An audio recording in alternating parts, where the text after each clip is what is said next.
Antibiotics बहुत ज़्यादा chronic disease को क्योर कर सकते हैं, लेकिन अगर वो डॉक्टर की प्रिस्क्राइब किए के मुताबिक ली जाए। सेल्फ ट्रीटमेंट और सेल्फ मेडिकेशन करना बहुत क्विक सोल्यूशन लग सकता है, लेकिन उसके बहुत ज़्यादा कॉन्सिक्वेंसेस भी हैं। It's high time to understand कि सिचुएशन कितनी ज़्यादा अलार्मिंग है। सही तरीके से सही वक्त पे मेडिसिन लेना कितना ज़रूरी है। It's not the medicine that's harmful for us, but उसका यूज़ हमारे लिए हार्मफुल है। Empower your self with the knowledge, not with the pills. तो इसीलिए आज हम आए हैं NIH की कॉन्फ्रेंस में, जिधर वो बता रहे हैं कि व्हाट इज़ AMR, क्या उसको कॉज करे और कैसे हम इसको प्रिवेंट कर सकते हैं। इसके लिए आज हम कुछ एक्सपर्टीज से बात करेंगे और उनकी राय के बारे में जानेंगे। मैम, इतने टाइम से आप इस रिसर्च प्रोसेस का पार्ट हैं, तो एक तो आपने क्या डिफरेंस देखा है और ये कितनी अलार्मिंग सिचुएशन है, और इजी वर्ड्स में अगर आप किसी नॉर्मल बंदे को एक मैसेज देना चाहें, क्योंकि आप इस रिसर्च में आपने बहुत क्लोजअप में चीज़ें देखी हैं, तो what message would you like to give?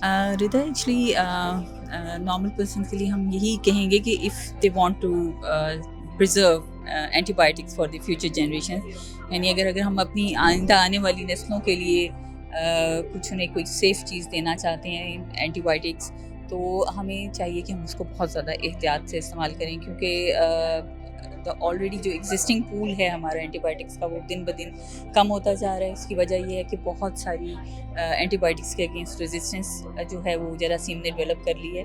और जिस तरह हम लोग हर एक्टिविटी के लिए एक प्लान डेवलप कर रहे होते हैं, उस तरह हमारी जो जरासीम है वो भी बड़े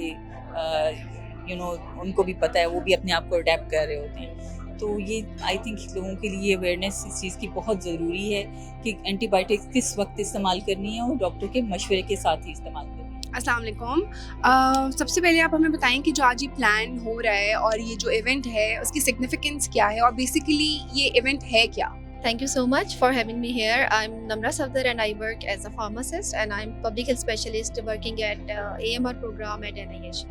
So basically हमारा, जैसा आपको पता है, एंटीमाइक्रोबियल रेजिस्टेंस एक अलार्मिंग सिचुएशन है, not only globally but national level पे भी, और इसकी सिचुएशन इतनी वर्स हो गई है कि अब इसको कंट्रोल करना बहुत ज़्यादा टफ हो गया है। सो अकॉर्डिंगली पाकिस्तान में नेशनल एक्शन प्लान बना था 2017 में for the period of 5 years।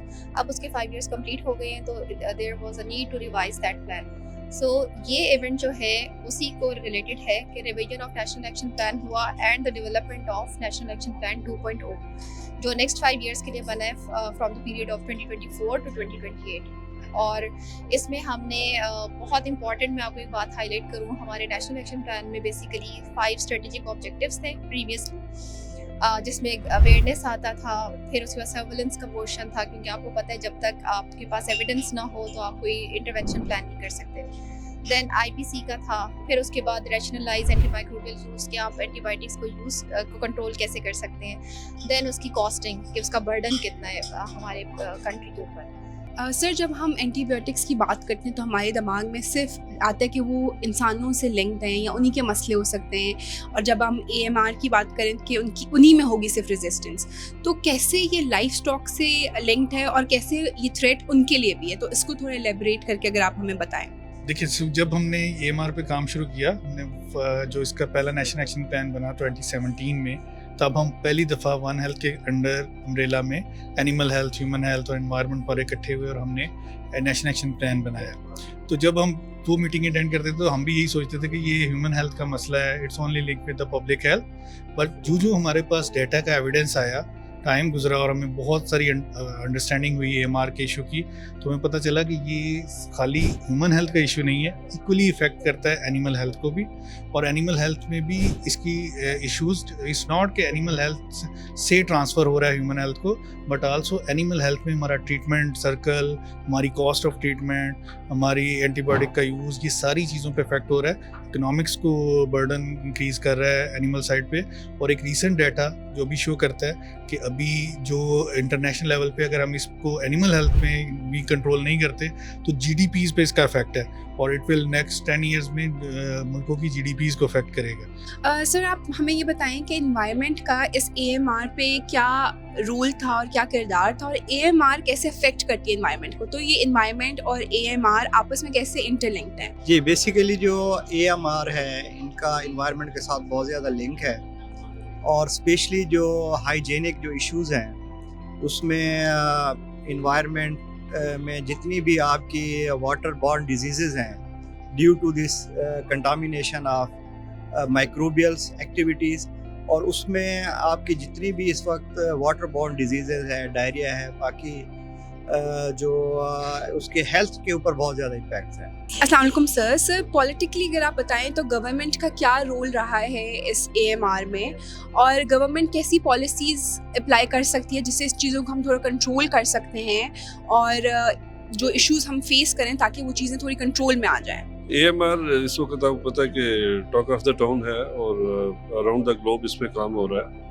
इसी लिहाज से अगर मैं इस कॉन्टेक्स्ट में बात करूं AGK के लेवल पे, रीजनल लेवल पे, तो हम वहाँ पे पब्लिक हेल्थ लैब्स जो हैं उनको स्ट्रेंथन करने की बात कर रहे हैं, जिसमें डेफिनेटली जब कल्चर की फैसिलिटीज़ अवेलेबल होंगी तो वो हमें एंटी माइक्रोबियल यूज़ में डेफिनेटली हेल्प करेंगी और रैशनल यूज़ होगा, जो कि एक बहुत बड़ी रीज़न है irrational use of antibiotics in creating this antimicrobial resistance. अस्सलाम वालेकुम सर, हमें आप ये बताएं कि AMR बेसिकली है क्या?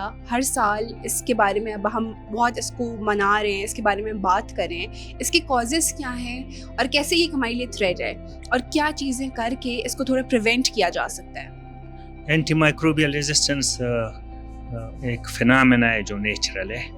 जो भी ज़िंदा चीज़ों में अल्लाह ने ये खुसूसियत रखी है कि जो चीज़ उनको मार देती है उसके ख़िलाफ़ वो एक रेजिस्टेंस डेवलप कर लेती है। तो बैक्टीरिया भी जब मैं दवाई यूज़ करता हूँ उनको मारने के लिए तो नेचुरली भी कुछ ना कुछ रेजिस्टेंस प्रोड्यूस कर लेते हैं। अब इसमें इंसानों का जो सबसे बड़ा रोल है वो ये है कि अगर मैं दवाई गलत दे दूँ या मैं दवाई कम डोज में दे दूँ या जो मैंने दवाई बनाई हुई है वो क्वालिटी उसकी बुरी है, तो इन सब वजूहात की वजह से वो बैक्टीरिया मरता नहीं।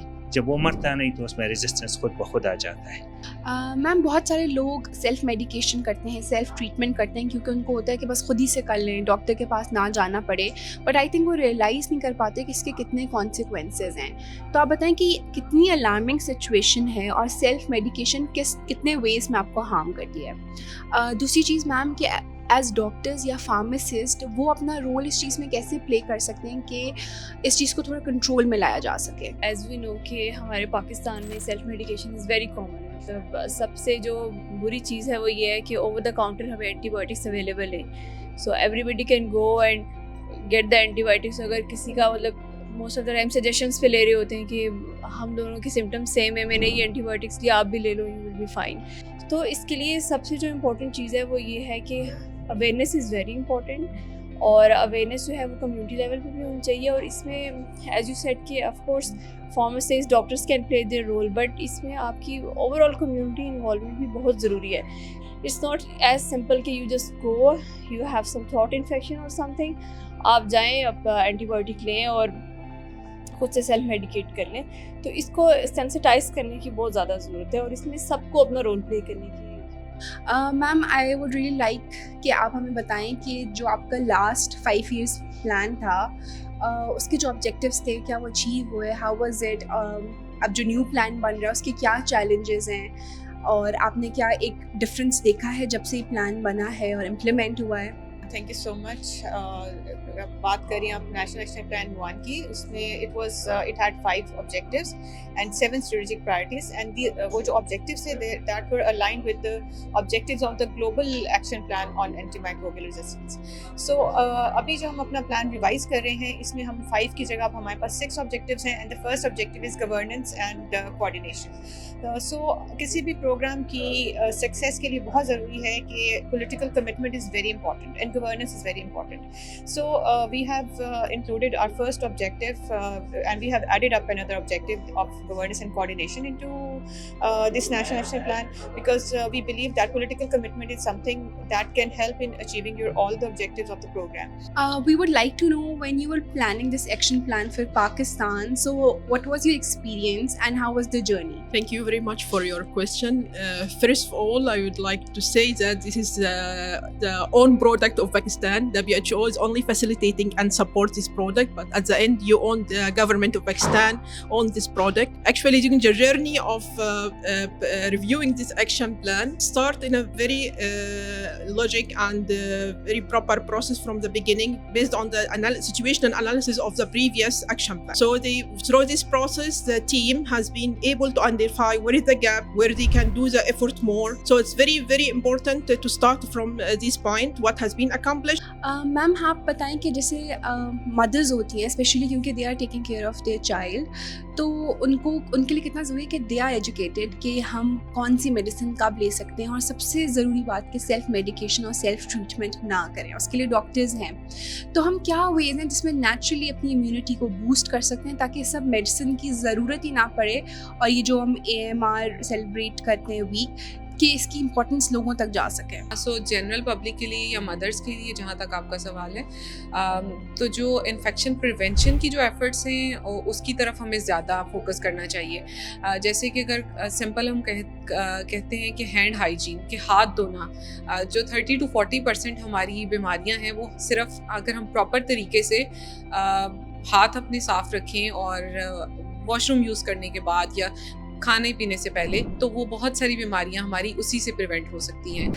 सर AMR के बारे में बहुत बात होती है, बट हम ये जानना चाहेंगे कि ये प्रोसेस इतना स्लो क्यों है, लोग उस तरह पे इम्प्लीमेंट क्यों नहीं कर पा रहे हैं। स्पेशली आप मुझे बताएं, आपको लगता है कि हॉस्पिटल्स में स्लो है या पेशेंट्स उसको परसीव नहीं कर पा रहे हैं, और कितनी अलार्मिंग सिचुएशन है ये। हमारे यहाँ सेल्फ मेडिकेशंस करते हैं बहुत ज़्यादा, और सेल्फ मेडिकेशंस की वजह से भी एंटी माइक्रोबियल रेजिस्टेंस जो है वो बढ़ रही है, और वो लोग मेडिकेशंस तो स्टार्ट कर देते हैं बट वो प्रॉपर डोज जो है ना वो फॉलो नहीं करते।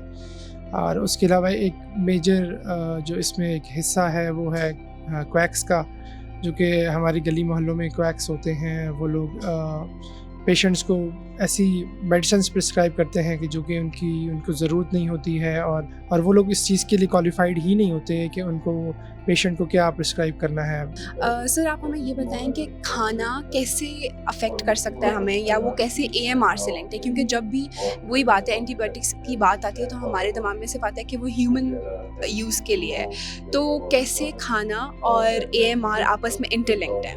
जब हम फूड सेफ्टी या फूड सिस्टम्स की बात करते हैं तो ये दो तरह से एंटीबायोटिक रेजिस्टेंस में कंट्रीब्यूट कर सकता है।